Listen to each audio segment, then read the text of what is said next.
le 7e atelier des lives de Marcel. Donc, pour démarrer, je vous propose qu'on fasse un retour sur le petit quiz afin de lancer la thématique et puis suivra la présentation de Marcel. Donc, je vais vous partager mon écran qui est déjà partagé. Hop là, voilà. Et on va pouvoir revenir donc sur les 3 questions. Donc, première question. Quelle est la différence entre l'information et les données? Alors, la bonne réponse était l'information a une fin, alors que les données n'ont qu'une utilité potentielle de construction du contenu d'échange intelligent. C'était pour la première question. La question numéro 2. De quel type d'information le personnel a-t-il le plus besoin?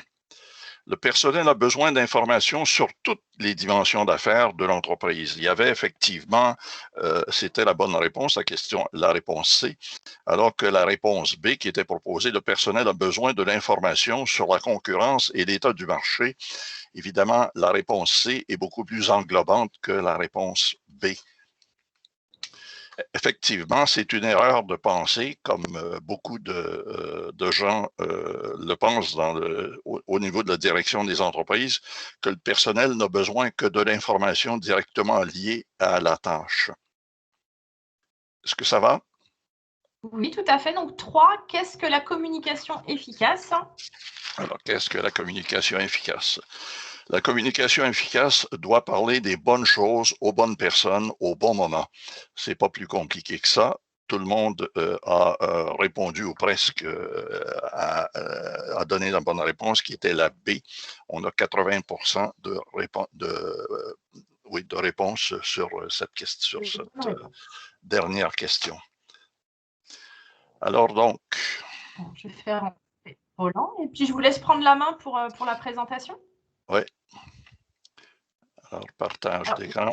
Je me permets juste une petite précision. C'est vrai que plusieurs d'entre vous connaissent un petit peu le format, mais pour ceux qui nous rejoindraient pour la première fois, pendant une petite demi-heure, 35 minutes, on va laisser Marcel présenter sa thématique puisque le sujet est assez vaste. Et donc on va le laisser dérouler. Mais vraiment, je vous invite à poser vos questions dans le chat, puisqu'on a vraiment un temps dédié en échange questions-réponses, 45 minutes derrière. Donc, n'hésitez pas au fur et à mesure à noter vos questions dans le chat, et puis moi, je ferai le recueil des questions, et bien sûr, on en échange tout de suite après. Est-ce qu'on voit bien le PowerPoint à l'écran? On le voit très bien. Excellent. Je vais vous demander de désactiver vos micros pour qu'on puisse laisser le champ libre à Marcel sur cette présentation. Et puis encore une fois, n'hésitez pas à poser vos questions. Alors, la communication utile dans l'entreprise de l'autrement.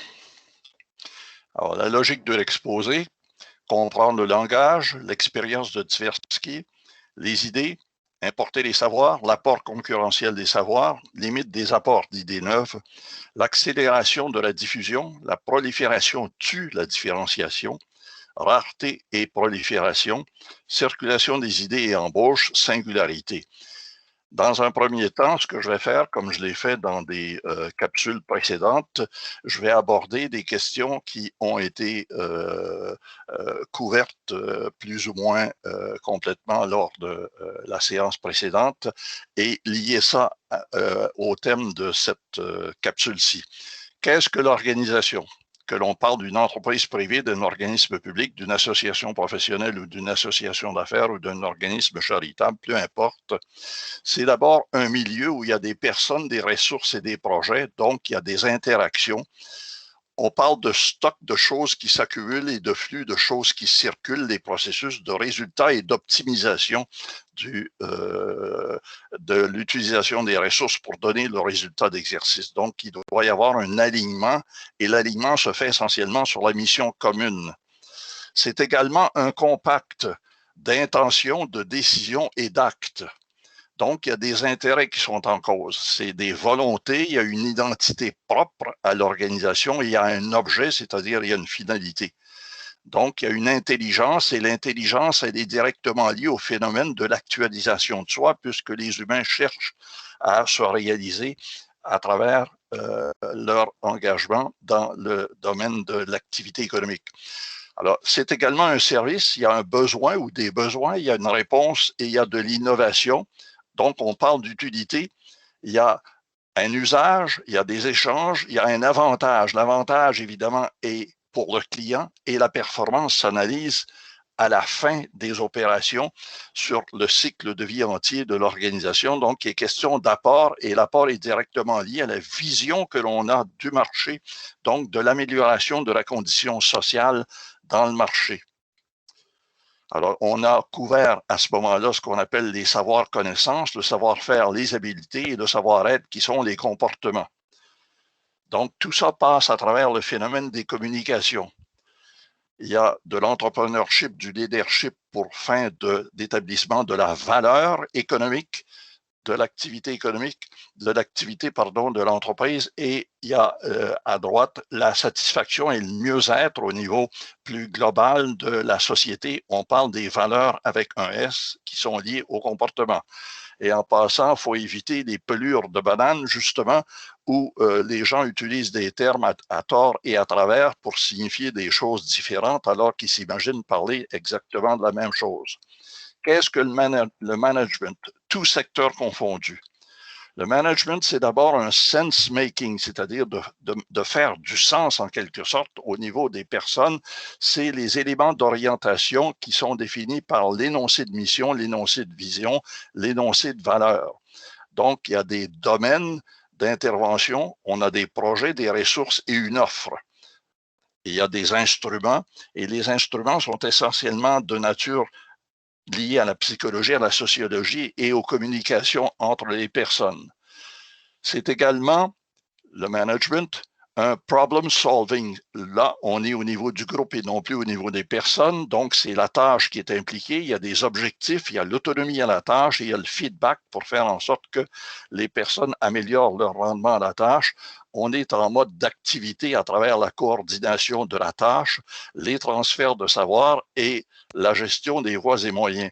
On vise le rendement amélioré sur une base historique, donc de cycle de vie entier de l'organisation. On tient compte de ce qu'on appelle la courbe d'apprentissage à travers le phénomène de l'évaluation du rendement à la tâche. Et il y a un phénomène de valeur ajoutée. Là, on est au niveau de l'organisation au total, le service à travers la qualité, le prix, l'utilité, la dimension du client, les relations avec le client, la satisfaction de la demande, donc la satisfaction du client à travers la création du client tel que je l'ai mentionné à plusieurs reprises dans le passé. Enfin, il y a également une dimension d'amélioration de la condition sociale de confort du client, c'est ce qu'il recherche.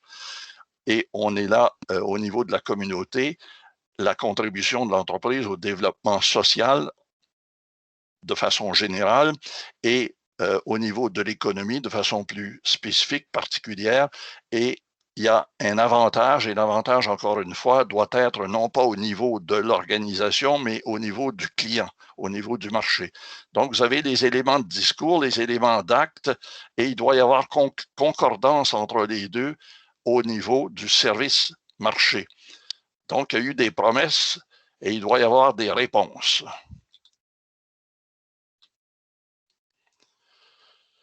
Alors, le management n'est pas, tel que certaines personnes l'imaginent, une science, non plus qu'un art. C'est une expérience humaine de rapport aux choses, de l'utilité sociale et économique. Alors, il faut savoir gérer, bien sûr, et gérer en fonction des besoins du marché auquel on s'adresse. Ce qu'est le manager maintenant, qu'on parle d'un dirigeant, d'un cadre, d'un professionnel ou d'un superviseur, on parle d'abord d'une expertise qui doit être ou diversifiée ou spécialisée, d'une expérience qui est longue ou récente. On parle également d'attitude, d'ouverture d'esprit ou de fermeture, d'aptitude, c'est-à-dire d'aptitudes qui sont démontrées ou d'aptitudes à acquérir qui sont nouvelles. On parle d'habileté, donc des habiletés techniques ou des habiletés de rapport interindividuel, des habiletés humaines et des résultats qui doivent être patents ou potentiels. Donc, il y a une dimension d'entrepreneur ou de gestionnaire. Il doit y avoir également une dimension économique et comptable. Il y a la psychologie qui entre en ligne de compte et la sociologie, la promotion de l'activité, l'approche philosophique de gestion de l'entreprise. Il y a la dimension innovateur à travers la coordination des actes et l'initiateur, c'est-à-dire l'animateur de l'ensemble des savoirs gérés par le manager. Donc, on a d'un côté les savoirs connaissances, ensuite le savoir-être qui réfère au comportement des acteurs au sein de l'organisation et le savoir-faire qui sont les réalisations comme telles. Donc, le savoir-faire met en œuvre les savoirs-connaissances et c'est le savoir-être, les comportements des acteurs qui est le facteur multiplicateur du résultat à la tâche. Tout est son contraire ou presque. C'est ça le manager. Alors, il faut savoir courir très vite et il faut éviter d'entrer dans le mur à chaque fois qu'on pose un acte. La relation dirigeant-exécutant. Vous avez des attentes. Alors, les attentes du personnel, c'est de contexte du travail, de conditions générales d'exécution de la tâche, et du côté de la direction s'attend à un engagement à la tâche, un rendement à la tâche et une imputabilité à la tâche de la part, évidemment, du personnel. En réalité, ce que l'on a du côté de la direction, c'est des préséances, des pouvoirs et des privilèges, et du côté du personnel, dans la quasi-totalité des organisations, on a des objectifs, des ordres et des obligations. On voit donc qu'il y a un clivage ou une césure ou une cassure entre la direction et le personnel, et c'est comme ça, malheureusement, que la relation dirigeant-exécutant est vue, appréciée et comprise par l'ensemble des membres du personnel dans les organisations. Alors, vous avez du côté du dirigeant, le dirigeant est avantagé à bien des égards. Il est félicité à chaque fois qu'il pose un acte ou presque et exonéré quand il commet des erreurs. Alors que du côté du personnel, le personnel est mesuré, remercié s'il commet des erreurs et il est imputabilisé à l'égard de tout ce qu'il peut faire ou penser. L'iniquité institutionnalisée est inconsciente. Et j'insiste, inconsciente, c'est-à-dire qu'on ne veut pas, du côté de la direction, la plupart du temps, prendre fait et cause pour une amélioration de la situation du personnel. On ignore tout simplement la condition du personnel. Ce qui veut dire que le personnel reçoit à peu près tout ce qui le désavantage, alors que la direction, elle, profite de son pouvoir de décision finale dans l'organisation. L'entreprise comme système intégré.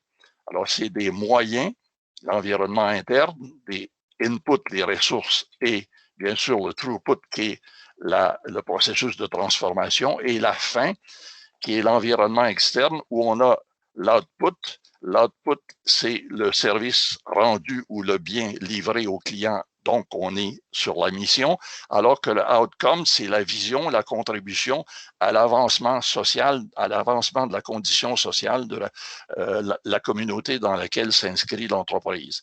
Et si j'insiste tant, et je reviens souvent sur ces thèmes-là, c'est que ces thèmes-là, malheureusement, sont fort mal compris et ce sont les éléments de base. Avant de se mettre à vouloir gérer une entreprise, il faut quand même savoir de quoi on parle. Là, on a le volet social, donc le client a des besoins en termes de biens et services requis et des attentes d'utilité et de confort escomptés. Alors que du côté de la communauté, en termes d'outcome, c'est la condition générale, c'est-à-dire c'est l'amélioration de l'état de la société, donc les institutions nationales, leur affermissement du fondement de ces institutions qui permettent effectivement l'activité économique. Autrement dit, une société mal dotée en institutions nationales n'a pas d'économie forte. Donc ici, on a la dynamique des valeurs. Et le volet économique, au niveau de l'actionnaire, c'est l'investisseur. Lui, ce qu'il recherche, c'est la valeur ajoutée et des dividendes, c'est-à-dire une participation au profit, alors que les exécutants, au niveau du personnel, on est en termes d'opérations nécessaires et de rendement attendu par l'optimisation de l'activité. alors que les éléments transducteurs sont de capacité, potentialité, opportunité. Ce sont les ressources réelles à exploiter dans l'entreprise. On entend la plupart du temps les gens parler des ressources financières, des ressources technologiques et des ressources humaines. Personnellement, je préfère parler des ressources en termes de capacité, de potentialité et d'opportunité. Et bien sûr, on doit mettre en valeur ou optimiser ses capacités, potentialités et opportunités à travers des modes, méthodes et pratiques de gestion. Donc, on doit innover si on veut demeurer dans le marché, être concurrentiel. Alors, vous avez ici les éléments 1, 2, 3 et 4 qui sont la chaîne constitutive de l'entreprise qui s'est fondée sur le projet, alors que le A et le B, c'est-à-dire la dynamique des valeurs et la dynamique de la valeur, c'est la chaîne inductive de l'utilité qui est fondée sur les faits. Vous avez des acteurs, des actes, vous avez une activité et vous avez des apports à la communauté. Alors donc, ces éléments forment ce qu'on appelle la chaîne déductive de l'activité qui est fondée sur la philosophie de gestion de l'ensemble de l'activité. Et finalement, vous avez les stratégies et les structures de l'entreprise, c'est-à-dire la chaîne abductive de la présence marché qui est fondée sur les choix de l'entreprise. Alors, les moyens et la fin sont des éléments qui doivent concorder. Il doit y avoir un fit entre les moyens et la fin. Et c'est la fin qui vient en premier et non pas les moyens. On a là le continuum d'intelligence de l'entreprise. Alors, vous avez la dimension opérationnelle, la dimension fonctionnelle, la dimension organisationnelle et la dimension institutionnelle. Et tout ça, ça forme un tout.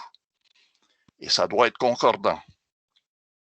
La chaîne de la communication maintenant. Vous avez les aptitudes, la valeur d'usage ou la dimension explicite des communications, et les attitudes, la valeur d'échange ou la dimension implicite de la communication. Vous avez le mode passif et le mode actif, comme vous avez le mode interactif. Donc, le mode passif renvoie aux données ou aux faits, alors que le mode actif renvoie à l'information ou au message. Et le mode interactif, c'est la communication comme telle qui renvoie au principe de la connexion entre les personnes. On a donc des référents qui sont des intentions, c'est la source. Les inférents, c'est la formulation ou la structure du message ou de la communication, et les entendements, c'est la perception qui vient ou qui subit, si vous voulez, le filtrage. Donc, ce qui est dit par l'émetteur, ce qui est retenu par le récepteur et ce qui est exclu à travers le phénomène des bruits, ce qu'on appelle l'écoute sélective. Et l'écoute sélective, elle dépend de la culture de la personne ou des personnes, du milieu familial, de la formation, de l'expérience, de l'expertise. En quelque sorte, le filtrage suppose, si on veut contrer les effets négatifs du filtrage, le phénomène de la redondance. La redondance, c'est un phénomène qui est bien connu dans le domaine de la publicité où on revient constamment sur le message pour faire en sorte que le message finisse par être entendu pour ce que le message est censé traduire. Et des recherches ont démontré qu'il fallait souvent revenir jusqu'à 10 fois sur le contenu principal du message pour qu'il soit entendu tel que l'émetteur voudrait qu'il soit compris par le récepteur. Alors, la compréhension du message dépend du partage du message. C'est la courbe d'assimilation du message. Par ailleurs, l'incompréhension du message dépend du non-partage du message, donc la courbe de dissipation du message. La communication est un comblement d'entendement entre les personnes. Ça suppose chez l'émetteur et le récepteur un message clair, une grammaire ou des règles, une lexicographie, donc une signification commune. Il doit y avoir également une volonté du récepteur, une écoute réelle de la part du récepteur, une assimilation d'idées nouvelles du récepteur, une intégration des notions et un changement mental de la part du récepteur. C'est la réception telle que l'école de Palo Alto nous l'a enseigné, c'est le récepteur qui fait la communication et non pas l'émetteur. L'émetteur, tout ce qu'il fait, c'est l'information. La communication s'établit au moment où il y a réception par la personne à qui le message est destiné et la perception de cette personne va en quelque sorte filtrer le message et la personne en question ne va retenir que ce qu'elle veut bien retenir compte tenu des phénomènes de culture, de famille, de formation, d'expérience et d'expertise auxquels j'ai fait allusion il y a quelques minutes. Alors donc, la chaîne de communication est bel et bien une chaîne entre les éléments qu'on appelle les données, l'information et la communication. Et lorsque l'on parle de communication, on ne parle pas strictement d'information. Et lorsqu'on parle d'information qui est un message structuré, on ne parle pas des données comme telles. Donc, il doit y avoir une différenciation au niveau de l'utilisation des termes où, encore une fois, on n'arrive pas à se comprendre. La première loi de l'école de Palo Alto, et c'est intéressant d'y faire allusion, on ne peut pas ne pas communiquer. C'est-à-dire que tous autant que nous sommes, nous communiquons constamment. Le fait de ne pas répondre à un message est une communication en soi. La communication veut dire je ne suis pas intéressé par le message que vous m'avez envoyé. La preuve, c'est que je n'y réponds pas.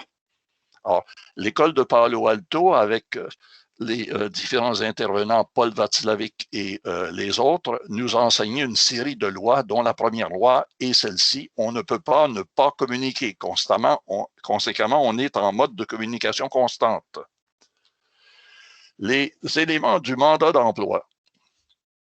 Vous avez le pourquoi, la mission, le quand, la demande, le quoi, l'activité, le comment, les modes, méthodes et pratiques de gestion, et avec quels résultats, c'est l'avantage. On a là le modèle de communication de Lasswell de 1948, qui est en quelque sorte une reprise modifiée de l'hexamètre de Quintilien qui date de l'époque de Jésus-Christ. Alors, c'est pas récent, là. Alors, vous avez la dimension verticale qui est de stock et d'expérience dans la gestion du mandat d'emploi. Il y a le qui, la personne, et le où, le marché. Et ça, c'est la dimension horizontale, c'est-à-dire celle qui fait référence au flux, c'est-à-dire à l'expertise. Donc, le stock est d'expérience et l'expertise est de flux. Alors ici, on a la partie différenciation, c'est-à-dire le pourquoi et le quand, et vous avez la partie optimisation à travers les modes, méthodes et pratiques de gestion. Donc, pour arriver au résultat attendu, vous avez l'engagement de la part de la personne qui va exécuter la tâche et vous avez l'élément de satisfaction de la demande qui se situe au niveau du marché. Donc, on a la solution, le quoi l'activité était ou devait être la solution. Ça, c'est ce qu'on appelle l'approche organique qui est systémique, qui est intégrative et qui est institutionnelle et qui est liée à la performance sur le cycle de vie entier de l'entreprise. Maintenant, regardons le contre-pied de cette approche organique, ce qu'on appelle communément l'approche mécaniste, qui est particulière, ségrégative, opérationnelle et qui est directement liée au résultat et la plupart du temps, c'est le résultat financier strictement dont il est question. Alors là, l'ensemble des termes dont je me suis servi vont changer. Le pourquoi, maintenant, c'est le profit. Le quand, c'est l'horaire et le quart de travail. Le quoi, c'est la tâche. Le comment, c'est les règles, les normes, les standards. Et avec quel résultat? C'est l'objectif, c'est les économies à dégager. Le qui, c'est le poste maintenant qui compte. Et le où, c'est la chaîne de production. Conséquemment, on a les économies, on a la production, on a la fonction, on a le prochain intervenant. Donc, l'accent est sur le produit cette fois-ci. Donc, c'est l'approche mécaniste qui est l'approche la plus généralisée dans le monde du management. L'approche verticale, celle de l'expérience, est moins retenue. Et ça, c'est difficile à faire entrer dans la tête des gens. C'est-à-dire qu'il y a une différence marquée entre l'approche mécaniste et l'approche organique. Et ce qu'on devrait avoir dans les entreprises de l'avenir, c'est une approche organique et non pas une approche mécaniste. L'approche organique est davantage axée sur les valeurs avec un S et les comportements des acteurs au sein des organisations, alors que l'approche mécaniste est directement axée sur le profil, produit et les éléments techniques de la chaîne de production. Comprendre, c'est parler le même langage. Le pidgin est un langage généralement non codifié qui est parlé par des gens participant d'un même référent culturel. Alors, vous savez, nos images mentales conditionnent nos communications, nous disent Schumacher et Rousseau en 2001. Les gens de marketing s'entendent entre eux lorsqu'ils discutent parce qu'ils utilisent des termes qui renvoient aux besoins des clients, au niveau des ventes, à l'image corporative, à la différenciation des produits, à la réponse à la demande. Alors qu'au niveau de la production et au niveau de la recherche et développement, en production, les gens de la production parlent un langage lié à la qualité supérieure, au coût réduit, à l'impact sur l'environnement, à la fiabilité du produit, à la planification à long terme, alors que du côté de la recherche et développement, les gens tiennent un langage qui est davantage axé sur les risques, les brevets, le financement de la recherche, la propriété intellectuelle, les innovations et les inventions. Lorsque des gens de marketing rencontrent des gens de production, ils peuvent se comprendre au niveau de la disponibilité des produits et de l'augmentation du profit. Lorsque des gens de marketing rencontrent des gens de recherche et développement, ils peuvent arriver à s'entendre sur des éléments de concurrence et de service au public. Et lorsque des gens de production et de recherche et développement se rencontrent, ils sont davantage susceptibles de se comprendre en parlant de sciences et technologies, de créativité et d'innovation. Chose étrange, en fait, ça ne devrait pas l'être, mais chose étrange, les seuls éléments réels sur lesquels l'ensemble des acteurs au sein d'une organisation arrivent à se comprendre, ce sont les éléments d'identité propre, c'est-à-dire de vision, de mission et de valeur. Ça prend donc une importance extraordinairement grande que de faire en sorte que les gens comprennent bien quelle est la vision de l'organisation en termes d'apport à la condition générale de vie de la société dans laquelle les services ou les biens sont rendus. La mission qui est la réponse immédiate à la demande ou aux besoins du client et les valeurs qui sont celles défendues en somme par l'organisation en réponse évidemment à la demande du client. Dans un discours de Bill Clinton sur l'ALENA, le mot « change » est apparu 11 fois en moins de 3 paragraphes sans qu'il ne soit précisé. Nul ne se fait comprendre si l'interlocuteur ne sait pas entendre ce qui lui est communiqué. En somme, si on utilise un terme comme Clinton le fait dans ce discours où il parle de changement, de change, et il ne définit pas le changement auquel il fait allusion, les gens se font leur propre idée sur ce que Clinton veut dire. Et là, on a effectivement un phénomène de confusion au niveau de l'interprétation des messages. Nous ne pouvons être décrits comme indépendants de notre environnement, pas plus que notre extérieur ne peut exister sans notre intérieur.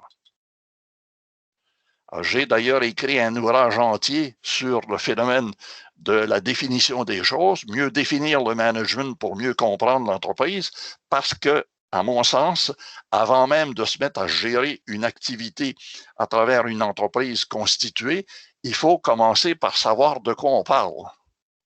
Autrement dit, si on n'arrive pas à parler le même langage les uns et les autres, on n'arrive pas à se comprendre. L'expérience de Tversky et Johnson en 1983. Leur recherche a aussi été très largement démontré que la compréhension intuitive des choses, plus que celle scientifique pour la moyenne des gens, influe sur leur entendement, de même que sur leur comportement et sur leur prise de décision en toute matière d'intérêt propre. Pour qu'une affaire soit dans l'air du temps, comme on dit, et qu'elle fasse tache d'huile, il faut en parler abondamment. Si vous voulez qu'un film lève à Hollywood, et ça c'est l'expression qui est retenue à Hollywood, assurez-vous que la presse en parle constamment. Et pour cela, rien de mieux que d'alimenter soi-même la presse. Et il y a quelqu'un dans ce domaine-là qui a très bien compris l'importance d'alimenter soi-même son propre public, et il s'appelait Trump. Hein?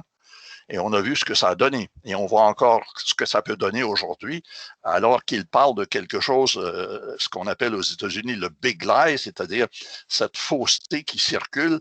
Et à force de revenir constamment sur le message, les gens finissent par penser qu'il avait raison. L'opinion publique suivra. Et l'effet boule de neige désiré agira en lieu et place d'un investissement majeur pour atteindre le même résultat.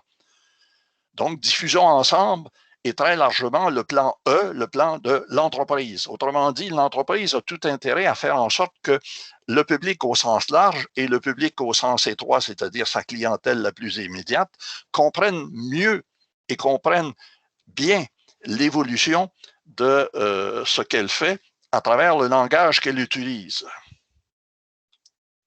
Les sources de l'accélération. Le capital et les technologies sont plus ou moins accessibles de façon égale. Le capital est largement répandu aujourd'hui. Il y en a tellement qu'on n'arrive plus à le placer. Les technologies sont tellement répandues qu'elles sont devenues des technologies de base presque partout. L'élément de différenciation est au niveau des personnes et des idées. Il y a donc une inégalité de contribution des personnes et des idées. Et les chiffres qui sont là sont des chiffres arbitraires qui ne font que faire sentir le phénomène d'accélération dans la progression de la substitution des choses.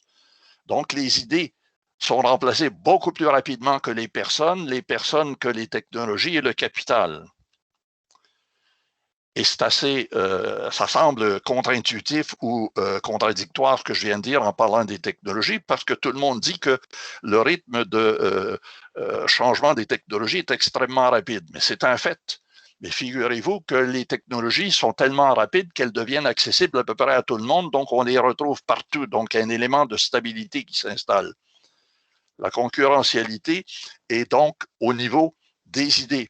Les meilleurs apprenants sont hors des universités. C'est pas moi qui le dis, c'est une vaste étude de Google qui a été faite par Sébastien Tron en 2011. Sur 16 000 inscrits à un MOOC organisé par Stanford University, les 400 top performers venaient de l'extérieur de l'université. Et c'est important de bien comprendre que toute l'intelligence n'est pas concentrée dans une seule et même organisation. Le cycle de gestion de l'obsolescence. Alors, au niveau du capital, les occasions de rentabiliser l'investissement manquent horriblement aujourd'hui. Mauboussin a beaucoup écrit sur le phénomène de la régression vers la moyenne qui vient avec l'augmentation des projets d'investissement. Le manque de différenciation fait décliner le rendement sur chaque investissement. Les projets à rendement financier supérieur deviennent rares. Alors que du côté des technologies, en 1990, 33% des CIO, c'est-à-dire des Chief Information Officers, ont été remerciés. Du côté du personnel, en 2006-2007, 41% des CEO étaient remplacés. Le coût, entre 12 et 50 millions chacun. Les idées, en 2006, l'Open Innovation en technologie était très largement répandue. Donc, ce qui est l'accélérateur maintenant, ce sont les idées. Et c'est ce que les entreprises vont acheter de plus en plus. Il y a un phénomène de dématérialisation de l'activité économique et il y a un phénomène d'intellectualisation de la concurrence, c'est-à-dire que tout va se situer au niveau des idées elles-mêmes. Donc, le facteur temps va devenir extrêmement important. L'organisation économique de la concurrence, vous avez d'un côté l'entreprise et de l'autre côté le marché, entre les deux, le tampon de la concurrence. Les idées sont limitées par l'unicité de culture de l'entreprise, alors que dans le marché, les idées sont illimitées par la diversité de culture que l'on retrouve dans le marché. L'importation d'idées sans ancrage culturel est inutile. Le groupthink, c'est-à-dire la pensée unique, ça signifie le blocage de l'innovation.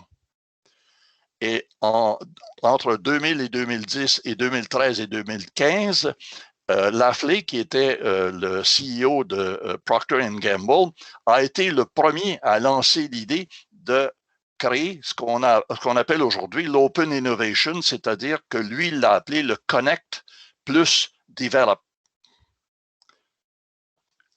Chesbrough a développé par la suite, à travers ses ouvrages, à compter de 2003, tout le phénomène de l'open innovation. Et c'est intéressant de lire ces ouvrages parce qu'on se rend compte qu'effectivement, c'est la circulation des idées qui va faire en sorte que les entreprises vont être plus concurrentielles et non plus au niveau de l'embauche des meilleures disponibilités comme personnes dans le marché. Pourquoi importer les savoirs utiles? Le nombre de scientifiques. Alors, prenons le cas de Procter & Gamble, tel que j'y ai fait allusion. Lafley, en 2000, a constaté que chez Procter & Gamble, si on faisait l'inventaire, il y avait quelques 10 000 scientifiques. Or, dans le monde, il y avait 1 million de scientifiques, ce qui veut dire que les scientifiques qui travaillaient chez Procter & Gamble ne représentaient qu'1% de la population totale des gens chez qui on pouvait aller chercher dans le domaine qui les intéressait les meilleures idées. Le marché de l'intelligence, qui non seulement échappait à Procter & Gamble, était de l'ordre de 99%, mais constituait une source première de concurrence directe et immédiate pour elle. Donc, Lafley a vite compris qu'il fallait aller chercher dans le marché des idées nouvelles et non plus se fonder uniquement sur les idées qui pouvaient provenir de ses propres employés. Ce qui ne veut pas dire que Procter & Gamble ne continuait pas d'utiliser des scientifiques dans ses laboratoires. Il utilisait des scientifiques dans ses laboratoires pour mieux profiter des idées qui pouvaient venir de l'extérieur de l'entreprise. L'avenir de l'entreprise en termes de capacité concurrentielle va être de plus en plus hors de l'entreprise, c'est-à-dire au niveau des idées qui vont circuler dans le marché. Et on vient de voir là, que les idées dans le cas de Procter & Gamble, et c'est quand même pas la moindre des entreprises dans le domaine, c'était une entreprise qui était parmi les plus innovantes dans le Fortune 500 aux États-Unis. Même Procter & Gamble reconnaissait qu'il ne pouvait faire appel qu'à 1% de la capacité d'idéation à travers son personnel, alors que 99% de la capacité d'idéation lui échappait dans le marché. L'apport concurrentiel des savoirs importés. Le degré de renforcement de la base de concurrence dépend du rythme de renouvellement des idées. La rotation ou substitution des idées crée la rareté des idées neuves parce que le savoir s'uniformise par la prolifération des savoirs utiles. Autrement dit, plus il y a d'idées, plus des idées circulent, plus il y a un phénomène de rareté des idées marquantes. Donc ici, on a la perte en dépassement sur la concurrence. Limite des apports des idées neuves, contrainte de la culture propre. On y a fait allusion il y a quelques minutes. La limite des contributions propres au marché. L'entreprise représente ce qu'on appelle un cerveau unique. Il y a plus ou moins deux idées contradictoires ne peuvent émerger d'un même arrangement de la matière ou de l'énergie, nous dit Kaplan en 2016. D'où l'importance de la variété des sources d'idées. L'innovation, le changement tient de la contradiction des idées. Nul ne se contredit volontairement lui-même. Autrement dit, il y a un phénomène d'ancrage des idées par le biais de la culture propre à une entreprise. Il faut aller dans le marché pour trouver des idées neuves. Einstein nous a bien dit qu'on ne peut pas résoudre un problème avec la même façon de penser qui nous a permis de créer la chose en question. Donc, on ne peut pas se servir constamment des mêmes approches. Il faut aller, tel que Lafley l'a constaté en l'an 2000, il faut aller vers le marché pour trouver des idées neuves. L'accélération de la diffusion des savoirs. La flèche de la progression des savoirs, habileté, capacité, potentialité et opportunité. Alors, on a là une illustration du phénomène d'accélération de la substitution des idées dans le marché, compression dans le temps d'arrivée des nouvelles technologies et donc des idées, puisque les technologies viennent des idées neuves. En devenant universellement disponibles, elles perdent leur pouvoir de différenciation, ce qui fait chuter leur valeur. Et cela déporte ailleurs leurs facteurs de concurrence. Il y a régression vers la moyenne. Conséquemment, on doit courir de plus en plus vite pour aller chercher de nouvelles idées. Plus les choses s'accélèrent et plus l'environnement concurrentiel change rapidement. Plus il importe de partager la même compréhension des choses dans l'entreprise, au niveau des fournisseurs, actionnaires, administrateurs, dirigeants, personnels et clients pour faire en sorte qu'on ne soit pas préoccupé par ce qui existe déjà dans l'entreprise, mais qu'on puisse tellement bien s'entendre à l'intérieur qu'on peut mettre l'accent désormais sur ce qui se passe à l'extérieur, c'est-à-dire là où les idées de la concurrence vont se développer, c'est-à-dire dans le marché. Et vous avez là l'étude de Hoffman et Ye qui a été publiée en 2018, un ouvrage extrêmement intéressant qui s'appelle le blitzscaling, c'est-à-dire le fait de livrer un produit et de le faire pénétrer dans le marché très rapidement pour passer à une idée suivante. La prolifération tue la différenciation. La différenciation sur produit d'offre, donc c'est la variable dépendante par les technologies, dépend de l'accélération du changement du modèle d'affaires. Vous avez la courbe de l'innovation. La stagnation et l'enlisement, ce n'est pas le changement qui compte, mais l'accélération du changement. Tout est dans la décision d'ajustement rapide face aux risques. Aux échecs, les algorithmes ne se distinguent pas des stratégies, celles-ci sont toutes connues. Ils se distinguent par la vitesse d'intervention. C'est-à-dire que les champions aux échecs se distinguent par la vitesse d'intervention et non pas par les algorithmes. La rareté et prolifération concomitante. Vous avez d'un côté les entrepreneurs et de l'autre côté les créateurs. Donc, chez les entrepreneurs, on parle des habiletés, chez les créateurs, on parle des idées. Et là, on voit que les courbes sont inversées. Chesbrough nous a parlé de l'open innovation. La concurrence ne se jouera plus sur la production, c'est-à-dire sur les habiletés, mais sur le marché, c'est-à-dire sur les idées. L'entreprise n'aura plus besoin d'autant de fonctions techniques que de preneurs de risques. Autrement dit, les entreprises, au cours des années qui viennent, vont avoir tendance à embaucher de moins en moins de fonctions et de plus en plus d'entrepreneurs, de gens qui sont capables d'analyser des projets d'idées pour savoir s'il y a lieu de les mener à terme. Les idées vont proliférer et rendre leur coût d'acquisition plus faible parce qu'à valeur moindre. Donc, c'est faux d'imaginer que l'achat des idées va coûter de plus en plus cher. C'est l'inverse qui va se produire à cause du phénomène d'accélération. Et l'accélération va amener la non-rareté, en quelque sorte, des idées, donc le fléchissement du coût d'acquisition des idées nouvelles. Alors que le coût d'emploi des preneurs de risques va s'élever, celui du personnel conventionnel va chuter grandement. La relation entre la circulation des idées et le besoin d'embauche. Le besoin d'embauche dépend de la circulation des idées. L'employé en entreprise coûte cher et rapporte peu en idées neuves. La personne hors entreprise coûte fort peu pour ce qu'elle apporte en idées neuves. Plus les idées neuves vont devenir rares du fait de la grande circulation du savoir, à travers l'uniformisation de la connaissance, plus grand sera l'intérêt de faire appel au marché plutôt qu'au personnel. Conclusion, la personne indépendante, donc à son compte, et à très haut indice d'apport d'idées neuves, aura, elle, tout intérêt à ne plus se fixer en emploi quelque part. C'est le phénomène de l'open innovation et du open sourcing dont Chesbrough a traité et que Lafley a mis de l'avant en premier en l'an 2000. Le temps de la singularité, c'est-à-dire le point d'explosion de l'intelligence artificielle par l'accélération de la diffusion du savoir utile. Il va y avoir ce qu'on appelle un point d'auto-réingénierie des technologies, des systèmes auto-adaptables. Il y a une limite au système comme tel. La limite, elle est physique.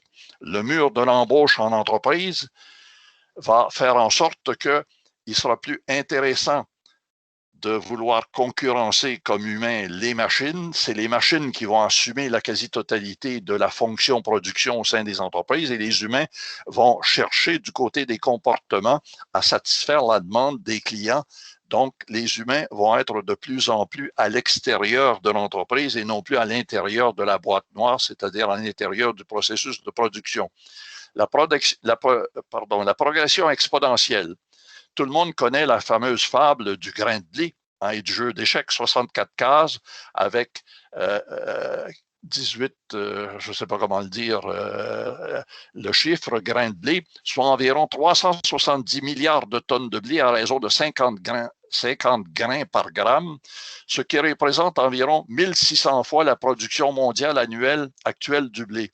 Autrement dit, ce dont on ne prend pas suffisamment conscience actuellement en termes d'accélération des idées qui circulent, c'est le fait que la courbe de progression, elle est exponentielle. Et tout ce qui est exponentiel nous échappe comme humains. On a de la difficulté à composer avec le phénomène de l'exponentialité. Si on prend un autre exemple, le lac Michigan, à raison d'1 gallon d'eau par jour, dans 2 mois, le lac est complètement rempli. Ce qui paraît étonnant, si on posait la question à des gens, si je mets 1 gallon d'eau par jour dans le lac, combien de temps ça va prendre pour remplir le lac? Les gens vont nous dire, ça va prendre une éternité, alors que ça va prendre que 2 mois.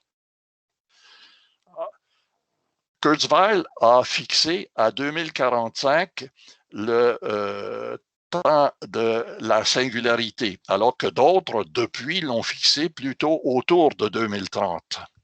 On verra bien ce qui va se passer. L'intelligence artificielle, de deep learning, l'Internet des objets, l'imprimante 3D, l'open innovation, l'outsourcing, l'hologramme, la téléportation, etc., vont faire en sorte que tout va se produire à l'intérieur par des machines. L'humain, encore une fois, va se retrouver hors de l'entreprise à traiter avec des humains en termes de valeur avec un S. Comme disait l'autre, beam me up, Scotty, pour ceux qui ont vu la série Star Trek. Je rappelle encore une fois que j'ai publié des ouvrages qui s'appellent L'entreprise de l'autrement, l'intelligification de l'entreprise, l'humanisation de l'entreprise, la confiance dans l'entreprise et mieux définir le management pour mieux comprendre l'entreprise. Vous avez là le lien d'accès pour retrouver ces ouvrages. Et si j'y fais allusion, c'est parce que dans ces ouvrages-là, je mets l'accent effectivement sur la dimension gestion de l'entreprise de l'autrement, donc le management de l'autrement et non plus le management tel qu'il a été pratiqué jusqu'ici. Alors, on passe à la période de questions-réponses et merci pour votre attention. Merci Marcel. Alors, je vais repasser la main. Merci. Donc, en effet, il y a quelques questions, principalement de Samuel. Donc, n'hésitez pas à compléter par vos questions ou à prendre la parole, tout simplement, si vous le souhaitez. Donc, je vais vous lire la première question. Donc, on était plutôt au début de votre présentation. Peut-on réellement parler d'intelligence d'une personne ou d'instruction d'une personne pour une entreprise par rapport au premier dia? Samuel, vous pouvez préciser un petit peu? Je vais préciser en dessous, j'ai mis l'intelligence dans le sens d'avoir la capacité de jouer avec plusieurs domaines, donc plusieurs thématiques, ou l'instruction d'une personne. On a beaucoup de personnes qui sont instruites mais pas intelligentes, et beaucoup d'intelligents qui peuvent ne pas être instruits. C'est pour ça que je fais la distinction. Ouais. L'intelligence n'entraîne pas forcément l'instruction et inversement. Oui, je veux bien accepter cette différence, mais quand j'ai parlé de l'intelligence, je parle essentiellement de gérer de manière intelligente l'ensemble des opérations à travers le processus de management que l'entreprise va adopter. Et à la fin, j'ai voulu insister sur le fait que on va devoir aller chercher de plus en plus, si on veut demeurer concurrentiel dans le marché, des idées neuves à l'extérieur. Et le phénomène de la substitution rapide des idées va faire en sorte que les idées vont coûter de moins en moins cher. Donc, les entreprises ne vont pas embaucher des gens qui coûtent cher, elles vont acheter des idées qui ne coûtent pas cher. Oui. C'est le but de l'entreprise pour que ce soit plus rentable. Une autre question, c'est une question à la fin. Donc, on recherche des idées, des capitaux, mais il n'y a plus de personnes pour les appliquer, car remplacés par des ordinateurs, difficile de mettre en place un système organique et non mécaniste. Comment trouver un équilibre? Évidemment, je n'ai pas réponse à tout. Ce que je pense personnellement, et ce n'est pas des choses que j'ai été chercher chez un auteur en particulier, mais à travers l'ensemble des lectures et recherches que j'ai faites, j'en arrive à la conclusion que tout le phénomène de l'informatisation, robotisation et donc du recours aux machines au niveau du processus de production dans l'entreprise, tout ça va être assumé par des machines. Il va rester une place cependant importante pour les humains et cette place-là va être dans les rapports interindividuels. Mais les rapports interindividuels vont se faire avec la clientèle qui, elle, se trouve dans le marché. D'où cette conclusion à laquelle j'en arrive, c'est que le personnel, qui ne sera plus un personnel au sens habituel du terme, ça va être plutôt sur des bases contractuelles. On va retenir les services de gens à l'extérieur pour établir des relations avec les clients, pour aller chercher des idées neuves. Et comme j'y ai mentionné, ça va devenir de plus en plus difficile de trouver des idées neuves parce qu'il va y avoir une prolifération telle d'idées dans le marché. Merci. Conséquemment, si je peux ajouter, là où, me semble-t-il, les entreprises commettent une erreur actuellement, c'est de continuer à mettre l'accent sur la formation de fonctions dans les entreprises, alors qu'à mon sens, elles doivent rapidement mettre l'accent sur le phénomène de la psychologie des acteurs, de la communication, de la sociologie, des rapports interindividuels, somme toute. Donc, le comportement des acteurs et non plus les fonctions d'entreprise qui vont, elles, être assumées très rapidement par les machines. Donc, il y aura plus, en gros, pour simplifier, il y aura plus des commerciaux sur le terrain pour aller chercher des clients et il n'y aura plus de personnel à l'arrière pour fabriquer. Sauf que si le commercial se plante ou si la production se plante, le commercial, il ne respectera pas ses engagements. Si on a moins de personnel pour produire, l'entreprise, elle coulera aussi. Ce ne sera pas nécessairement au sens conventionnel des commerciaux. Je pense que de plus en plus, les personnes à l'extérieur vont être des personnes à un haut niveau de formation académique, si l'on veut, un niveau de connaissance élevé, pour mieux comprendre la dimension psychologique, sociologique, anthropologique, etc. des personnes, pour savoir comment répondre à leurs besoins. Il va y avoir une certaine, relation au phénomène du commercial, c'est-à-dire un rapport de nature commerciale, mais c'est peut-être pas un commercial au sens habituel ou conventionnel du terme, c'est-à-dire quelqu'un qui fait une vente à l'extérieur. Ça va être des gens qui vont être là pour mieux comprendre la nature des besoins et vers quel segment de population se diriger pour offrir ce que l'entreprise aura à offrir. Alors, ce n'est pas le changement qui compte, mais l'accélération du changement qui compte. C'est ce que je lis, notamment chez Hoffman, Blitzscaling, extrêmement intéressant, mais il n'est pas le seul à aborder cette question-là.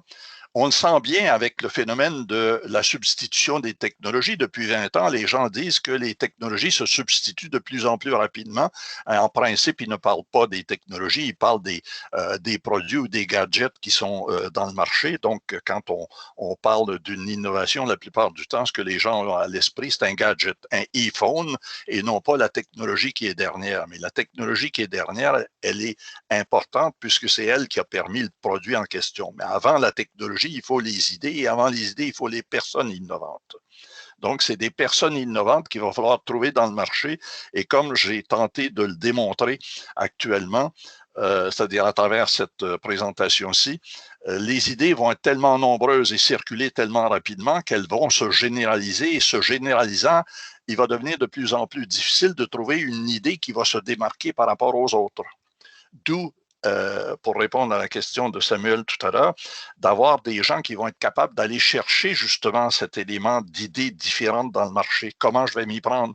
Est-ce que c'est un commercial qui va faire ça au sens conventionnel du terme? J'en doute. C'est le retour des technico-commerciaux qui ont disparu pendant un temps. Peut-être, mais j'irai au-delà du technico-commercial. C'est-à-dire, je mets plus l'accent sur le phénomène de la psychologie, de la sociologie et de la communication pour fin de compréhension des besoins et attentes des humains. Alors, vous signalez que la plus grande source d'accélération entre les facteurs de production seraient les idées. Est-il possible d'avoir constamment de nouvelles idées au travail? Oui, absolument. Je veux dire, actuellement, tel que le système existe, et je ne suppose pas que notre façon actuelle de gérer le processus de production industrielle va être abandonnée demain matin, mais graduellement, il va être abandonné de la même façon que si on prend la courbe d'évolution des différents secteurs de l'activité économique, le primaire, le secondaire et le tertiaire. Le primaire étant essentiellement l'agriculture et l'extraction. Si on prend le cas du Canada, en 1910, il y avait près de 70% de la population canadienne qui était encore dans le secteur agricole. Mais aujourd'hui, 100 ans plus tard, il y a moins de 1% qui est dans le secteur agricole. La même chose du côté de la transformation, c'est-à-dire le secteur secondaire dans le domaine industriel. Dans les années 1950-1960, il y avait presque 80% de la population qui était concentrée dans ce secteur-là au niveau de l'Amérique du Nord. Aujourd'hui, c'est moins de 15%, si je me rappelle bien, dernière statistique. Autrement dit, c'est le même phénomène qui va se produire au niveau du remplacement des humains auquel j'ai fait allusion par les machines à l'intérieur du processus de prise de production. Alors, pensez-vous que l'on invente encore ou que l'on copie en modifiant?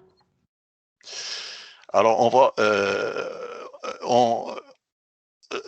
pour ne pas me contredire, je dirais encore une fois, j'insisterai à nouveau sur le fait que la prolifération des idées et l'accélération dans la substitution des idées va faire en sorte qu'elles vont se normaliser en quelque sorte, elles vont être accessibles à peu près à tout le monde, comme actuellement le domaine du téléphone intelligent est devenu accessible à peu près à tout le monde comme technologie. Vous avez des pays qu'on appelle encore en voie de développement, chez qui la population, à raison de 80%, a un téléphone intelligent entre les mains, même s'ils n'ont pas d'autres types de technologies. Autrement dit, les technologies les plus récentes ont tendance à devenir les plus universellement accessibles à tout le monde.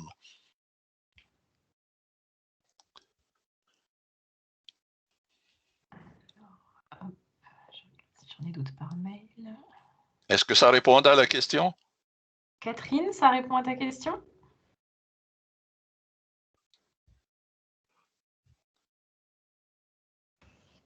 Il y a des coupures, hein, Madame Barret. Madame Barret, parce que j'ai pas oui. tout écrit non plus sur la... Catherine? Alors, ça répond oui et non à la question, dans le sens où oui, j'entends, mais je pense qu'on copie beaucoup et qu'on améliore et qu'on s'approprie après le nouvel outil ou ce qui sort. Entre autres, on peut le voir, on peut le voir dans le prêt-à-porter où, je veux dire, on ressort des choses, on copie et on va changer les boutons ou l'épaisseur du fil ou voilà, mais on ne réinvente plus. Ça, vous avez raison. C'est-à-dire qu'il y a des recherches qui ont démontré, là, je fais une généralisation, là, je ne prends pas un secteur d'activité aussi pointu que celui auquel vous avez fait allusion, je fais une généralisation de cas. Il y a des recherches qui tendent à démontrer que l'époque des grandes innovations, c'était plutôt quelque part entre 1910 et 1930. Aujourd'hui, il y a une accélération, encore une fois, à travers le phénomène de l'utilisation des machines, donc des différentes technologies, sauf que l'innovation comme telle, elle devient de plus en plus rare à cause de ça à quoi j'ai fait allusion, c'est-à-dire que les choses devenant de plus en plus accessibles aux gens, il y a un phénomène de normalisation dans la dimension biens et services rendus. Conséquemment, il devient de plus en plus difficile de faire de véritables innovations. Il y a des choses qui sont apportées en addition, mais ça ne constitue pas nécessairement une innovation au sens où c'est marquant comme ajout aux biens antérieurs produits. Voilà, là je suis d'accord avec vous et c'est vrai qu'on le voit aussi dans l'automobile où il y a des phénomènes de mode où ils vont tous sortir, toutes les voitures, les crosses, je sais pas quoi, enfin voitures électriques, on voit bien que voilà quoi. Oui. Elles se ressemblent toutes par période quoi, où elles sont toutes axées sur la même com, hein, en ayant le même service client. Alors, c'est intéressant quand vous parlez de période parce que, et j'y ai fait allusion lors d'une capsule antérieure, les idées sont de leur époque. C'est-à-dire que quand les gens disent moi je suis en avance par rapport aux idées des autres, c'est pas tout à fait juste. On pense avec les idées de son époque. Et si on regarde en arrière sur une période de 100, 150 ans ou même 200 ou 300 ans, la quasi-totalité des innovations sont arrivées par période concentrée. C'est le phénomène sur lequel Schumpeter s'est penché notamment en parlant de l'arrivée des technologies par vagues. Elles arrivent par vagues, donc elles arrivent plus ou moins tout en même temps parce qu'à une même époque, tous les gens pensent plus ou moins la même chose. Et je l'ai mentionné lors de la présentation précédente, les innovations comme telles n'existent pas. Les innovations sont des recompositions à compter de choses qui existent et de choses qui nous permettent, à compter de ce qui existe, d'imaginer des choses différentes. Mais en dehors de ça, il n'y a rien d'autre. Donc, on progresse par phénomène d'addition, d'accumulation.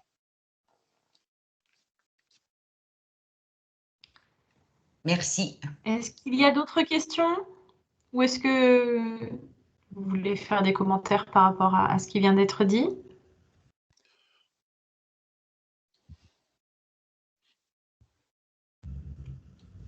N'hésitez pas, on est encore sur ce temps d'échange, donc... Si j'ai bien compris, moi je voulais juste rajouter une petite chose ou avoir une interrogation. Donc si j'ai bien compris, effectivement, on irait vers des gens davantage formés à la sociologie, à tout ce qui est, on va dire, ouverture et connaissance, on va dire, un peu de l'humanité, en termes de vente ou des choses comme ça. Mais je pense que malgré tout, intrinsèquement, on a une appétence pour la communication, on a une appétence pour la vente, on a, il n'y a jamais de 100%, mais c'est pas parce qu'on a fait des études en sociologie que demain, on est capable de répondre à un besoin d'un client. Oui, mais je ne parle pas nécessairement en termes de vente. Il est bien évident qu'il va y avoir des transactions qu'on appelle des ventes dans le marché, mais je parle davantage d'interface, d'interaction et d'interrelation avec les personnes. Donc, les personnes qui vont agir au nom de l'entreprise, qu'on les appelle personnels au sens conventionnel ou qu'on les appelle autrement agents dans le marché, qui vont agir auprès des clients éventuels, n'agiront pas nécessairement au stade de la transaction comme telle. C'est peut-être des gens qui vont mieux chercher à comprendre les comportements des clients, les tendances au niveau des besoins et attentes, etc. C'est des gens dont on va avoir une palette élargie de personnes disposant de connaissances qui vont être davantage axées sur le phénomène humain, si l'on veut, plutôt que sur le phénomène technique de production des biens et services.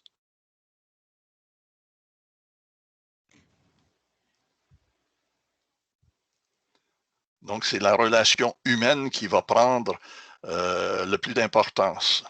Et là, on va avoir besoin effectivement de beaucoup de gens pour se pencher sur ces phénomènes-là, puisque la réponse aux besoins et attentes va devenir de plus en plus particulière, c'est-à-dire que les gens ne vont plus avoir des besoins de masse, les gens vont avoir de plus en plus besoin de se différencier pour se personnaliser dans le marché.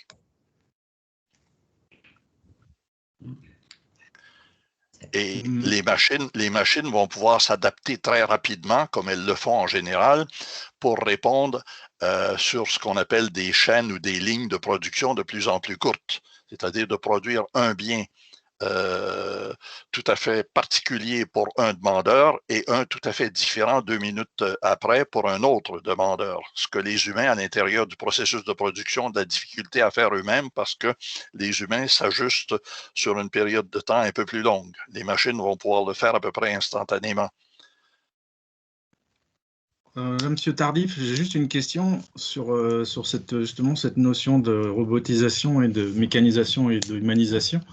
Pourquoi alors on explique que les ajusteurs dans l'acierie ou les tourneurs, quand on parle de tour mécanique ou de tour numérique, quand on demande à quelqu'un qui vient de sortir, qui a 20 ans et qui a appris sur tour numérique, est incapable de faire une seule pièce, parce on lui a appris à faire des séries de 1000, 2000 pièces, mais quand on lui demande de faire une rectification pour une pièce, il ne sait pas le faire.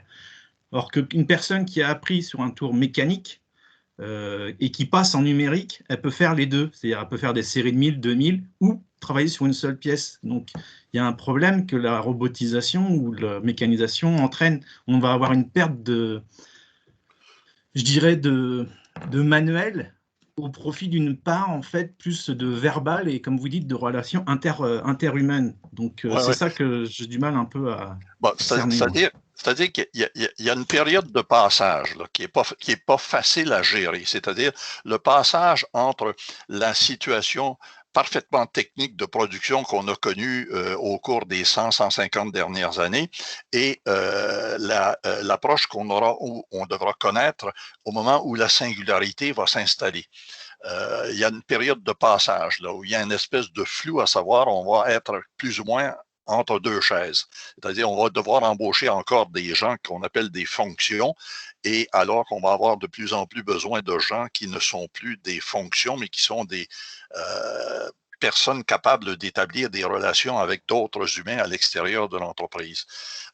Mais ça à quoi vous faites allusion, Samuel, je pense que les machines vont très rapidement régler le problème auquel vous avez fait allusion, c'est-à-dire que les machines elles-mêmes, on peut les ajuster très rapidement pour qu'elles ne fassent pas les erreurs que les humains sont sujets à faire quand ils utilisent de nouvelles techniques.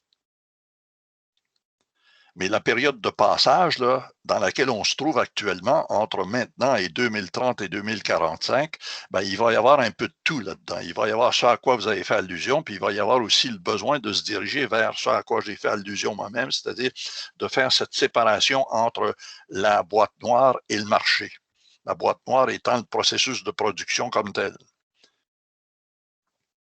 Et à l'intérieur du processus de production comme tel, ce que personnellement je vois, c'est qu'on va se retrouver très exactement là où j'ai fait allusion tout à l'heure en parlant de la courbe de progression des différentes activités économiques depuis que l'activité économique dans le marché concurrentiel, c'est-à-dire du primaire au secondaire au tertiaire, il y a de moins en moins de gens dans le primaire aujourd'hui, de moins en moins de gens dans le secondaire, et il va y avoir de moins en moins de gens dans le service également, soit dit en passant. On s'illusionne en pensant actuellement que le service va ramasser la quasi-totalité de la main-d'œuvre active dans les années à venir. Figurez-vous que les robots qu'on a vus dans les films de Schwarzenegger et d'autres, là, où vous avez dans un restaurant un robot qui sert un humain, ben, figurez-vous que ça existe déjà en Californie. Vous savez, dans certaines pharmacies en Californie, il n'y a absolument aucun personnel, c'est que des machines qui répondent à la demande. Et mieux que ça, il y a à peu près moins de 1% d'erreurs sur les prescriptions qui sont émises dans le marché, alors que chez les humains, ça tourne autour de 7%. Oui, parce que là, on revient sur le rendement de l'entreprise, en fait, la performance un peu. Mais on oublie le côté humain, parce que c'est normal qu'il y ait des erreurs. On peut pas. Si on était tous parfaits, on serait tous, je sais pas, comme a voulu un certain chancelier allemand en 1933, tous blonds avec des yeux bleus. Josiane, vous souhaitez intervenir? Allez-y. Bien, en fait, effectivement, je pense qu'on est tous des humains. Puis moi, personnellement, j'ai toujours, juste pour faire une histoire courte, j'ai des startups depuis des années. Je fais des startups. Fait que j'ai vraiment le modèle d'être à l'extérieur des entreprises, puis de voir large, puis d'avoir à monter des équipes d'experts avec moi, mais tout à distance. Fait que pour la communication, elle est extrêmement importante, autant dans l'écoute des entreprises dans laquelle on n'est pas à l'interne, fait que plus large, qu'autant à l'interne, quand justement on est des humains, fait que notre communication devient extrêmement précise pour éviter les erreurs. Tu sais, jusqu'à telle date, telle heure, qui, quoi, puis pour avoir une rapidité, mais précise. Donc, notre communication, autant à l'interne qu'à l'externe, elle devient extrêmement importante à bien des égards, justement, parce qu'on est des humains, puis on réceptionne pas tous de la même façon, on communique pas tous de la même façon, autant oralement qu'à l'écrit. Donc, tous ces petits facteurs-là font en sorte que ça améliore notre rendement en bout de piste. Mais c'est ça le côté humain, puis de la communication aussi. C'était juste un partage d'expérience par rapport à ça là, que moi, je vis. Puis autant que des fois, il y a des gens qui avaient commencé une tâche, exemple une vente, puis c'est plus la bonne personne après pour exécuter, bien, il faut l'adresser, puis il faut communiquer ensemble, puis il faut réaliser les deux que c'est pas la bonne personne sur la bonne chaise, puis il faut que ça finisse bien pour que, finalement, tu es meilleur à telle place, puis on est quand même bon en équipe, puis on continue comme ça. On explique aux clients on a remanié à l'interne, le client est content, mais c'est une constante communication interne, externe, écrit, oral. Donc, moi, je le vis comme ça, puis je trouve que c'est extrêmement important, là. Ouais. Effectivement, je veux dire, le phénomène de communication, quand Josiane dit chacun communique d'une façon différente, ben, ça réfère un peu à ça à quoi j'ai fait allusion tout à l'heure, c'est-à-dire que ça va prendre beaucoup de gens pour représenter l'entreprise à l'extérieur parce que les besoins vont s'exprimer de façon différente et il va falloir avoir des gens qui sont capables de s'ajuster à ces façons différentes de voir, alors que tout le processus technique comme tel de production va être mécanisé, va être robotisé. Tout ce qui va être à l'intérieur de ce qu'on appelle communément en management la boîte noire, c'est-à-dire l'entreprise, le processus de production comme tel, la dimension technique, va être assumé par des machines parce que les humains ne sont pas en mesure de concurrencer les machines à cet égard-là. Les machines vont mieux faire que les humains. Et pour répondre à la question de Samuel, les humains ne sont pas parfaits, les machines non plus, semble-t-il, ne sont pas parfaites. Sauf qu'elles sont un peu plus parfaites et un peu plus fiables à bien des égards et la recherche l'a nettement démontré dans un nombre incalculable de secteurs d'activité où on pensait que les machines ne remplaceraient jamais les humains. Par exemple, le domaine très spécialisé de la santé où des médecins sont complètement remplacés ou presque par des machines. Dans le domaine de la radiologie, entre autres, je me rappelle, il y a 30 ou 40 ans, des radiologues, il y en avait une quantité folle à Montréal. Maintenant, chercher un radiologue à Montréal, c'est chercher une épingle dans une botte de foin. C'est des machines qui font ça. Et c'est un peu la même chose dans tous les autres domaines. Dans le domaine, par exemple, de l'ingénierie, de l'architecture, c'est la même chose. Vous avez des logiciels suffisamment développés aujourd'hui.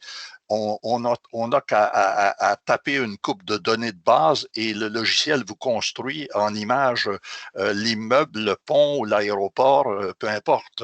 Alors, c'est à ça que je fais allusion. C'est-à-dire que pour répondre à revenir à la question de Samuel tout à l'heure, on est dans une phase intermédiaire où il n'est pas facile de savoir de quel côté les choses vont pencher.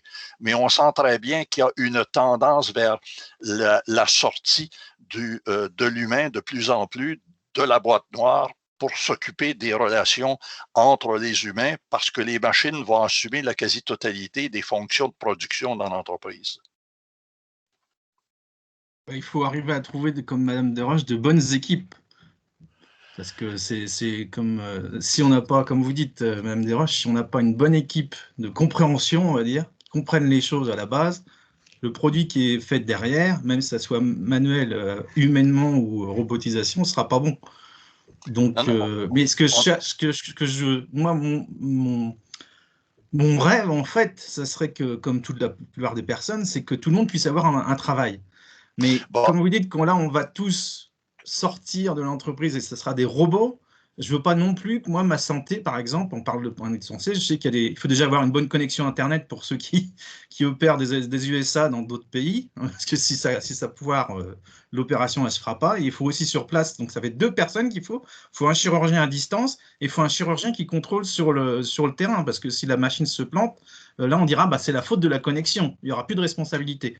Ce que je cherche à comprendre, moi, c'est trouver un équilibre entre l'utilisation d'une robotisation qui devient de plus en plus importante. Moi, quand je vois la totalité des véhicules, par exemple, sur les usines de montage Renault ou autres productions, on a des milliards de véhicules qui sont stockés et que les gens n'ont plus d'argent pour s'acheter des voitures. Je ne sais pas à quoi ça sert de produire. Vous voyez, trouver un équilibre entre production, demande et vente. Et que les gens aussi aient du travail. Et ça, apparemment, c'est pas le but. Quand je parle de notre président actuel, qui est, on sait ce qu'il est, un peu jeune et un peu trop peut-être inexpérimenté en point de vue affaires, même moi, j'ose le dire, et je suis plus jeune que lui, je pense que des fois, il ferait mieux de prendre exemple sur des personnes telles que vous, qui ont déjà de l'expérience et du vécu, que de lancer des idées, en fait, qui ne pourront pas se faire, parce qu'on va se retrouver à avoir une société qui est, vous savez, comme ça, avec ça, toute la journée. Moi, dans la rue, je compte le nombre de personnes maintenant qui ne sont pas connectées, c'est-à-dire avec le téléphone en main. Alors, je veux bien qu'il parle de communication, mais quand on parle de communication sociale, moi, c'est la bouche. Le téléphone, moi, ça ne me sert pas du tout. Comme je dis, ça ne sert à rien que j'ai mon compte bancaire là-dessus. quand je me le fais voler, je me fais voler tout mon compte bancaire, même si on me dit qu'il y a des procédés, tout ça. Donc, je reproche un peu ce côté-là de la technologie. Je ne suis pas contre, parce que c'est très intéressant et j'adore ça. Sinon, je ne pourrais pas vous parler. Je suis très heureux, d'ailleurs, d'entendre les accents, parce que j'adore ça aussi. Mais ce que... Qui est-ce qui a un accent? C'est moi ou c'est vous qui a un accent? Ah, ça, c'est l'histoire du 6 et du 9, ça dépend de quel côté on regarde. Mais pour revenir à la question de Samuel, qui est tout à fait juste et à laquelle je n'ai pas de réponse absolue, je vous ai dit qu'on est dans un temps de passage. Samuel fait allusion à quelque chose qui est un impératif sur lequel on devrait se pencher comme société, que ce soit ici ou ailleurs, c'est le phénomène du passage entre l'économie telle qu'on l'a connue et l'économie nouvelle, si on veut l'appeler comme ça, c'est-à-dire celle où on se retrouvera dans une situation où les machines, comme je l'ai dit, vont produire la quasi-totalité des biens. De quelle façon est-ce qu'on va assurer la répartition du revenu, en quelque sorte, pour faire en sorte que les biens puissent être achetés par des personnes, donc des consommateurs, pour faire en sorte que la roue économique tourne au niveau de la production. Samuel a tout à fait raison de poser ces questions-là. On devrait avoir des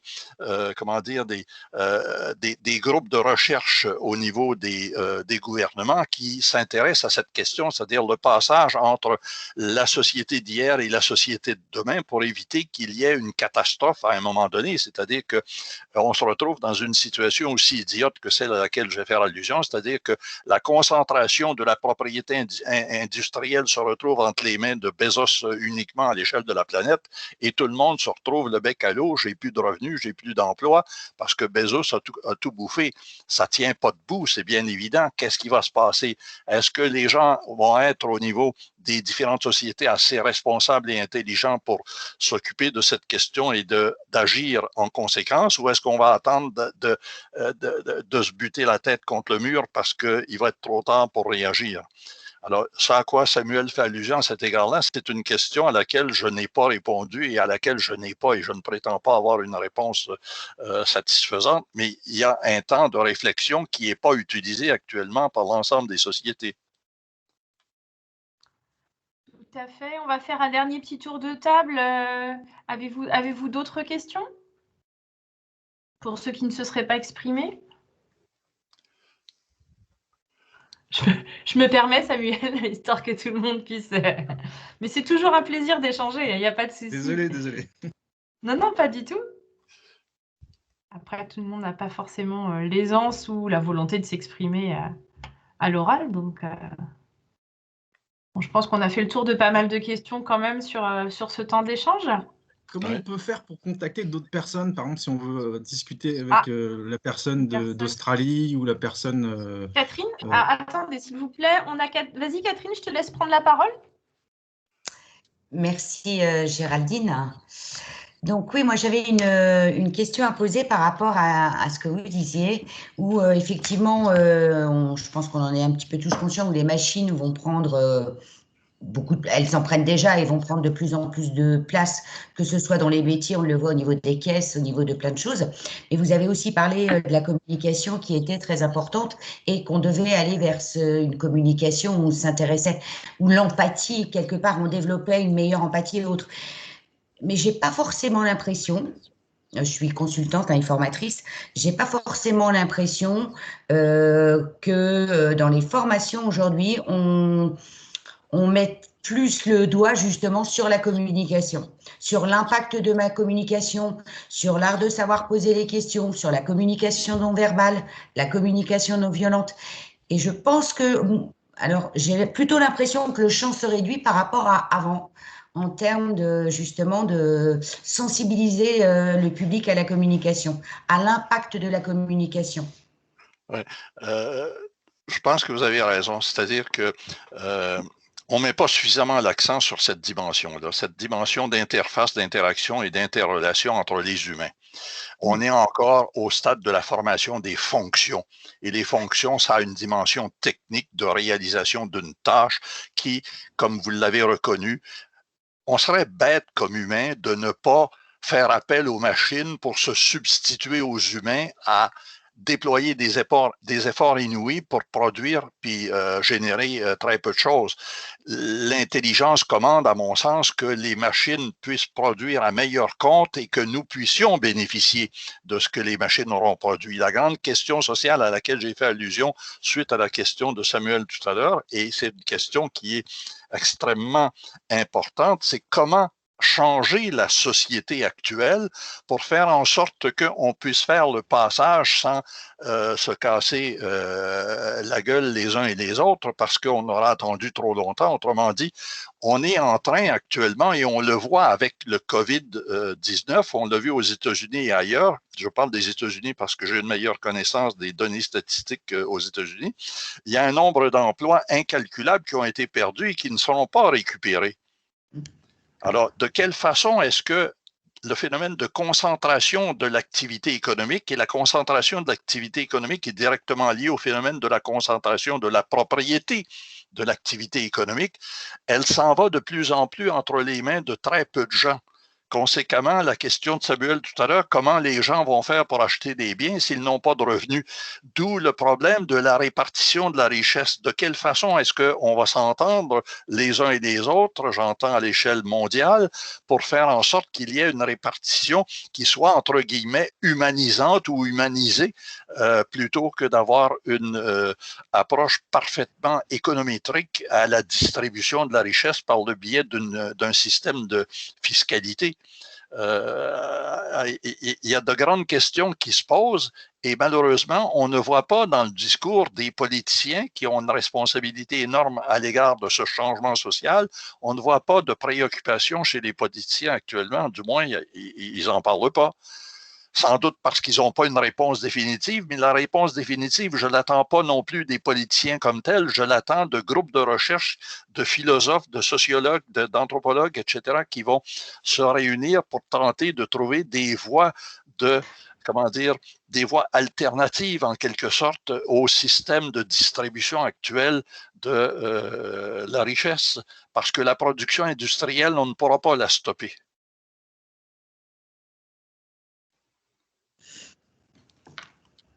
Eh bien, écoutez, si quelqu'un d'autre souhaite s'exprimer, ce sera la dernière question. Mais sinon, il est 16h25. Je vous propose qu'on arrête là. Voilà. Est-ce que quelqu'un souhaite s'exprimer une dernière fois? Parce qu'on a encore le temps pour une question, si vous le souhaitez. Non, c'est bon. Bon, bah écoutez, encore une fois, merci à tous pour votre participation active.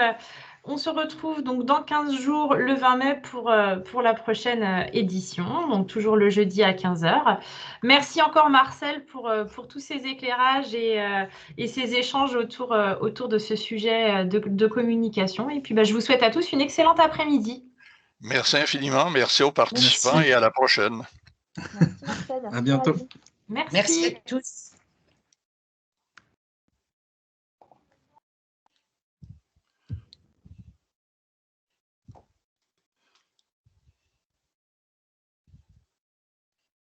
On voit que vous avez des habitués.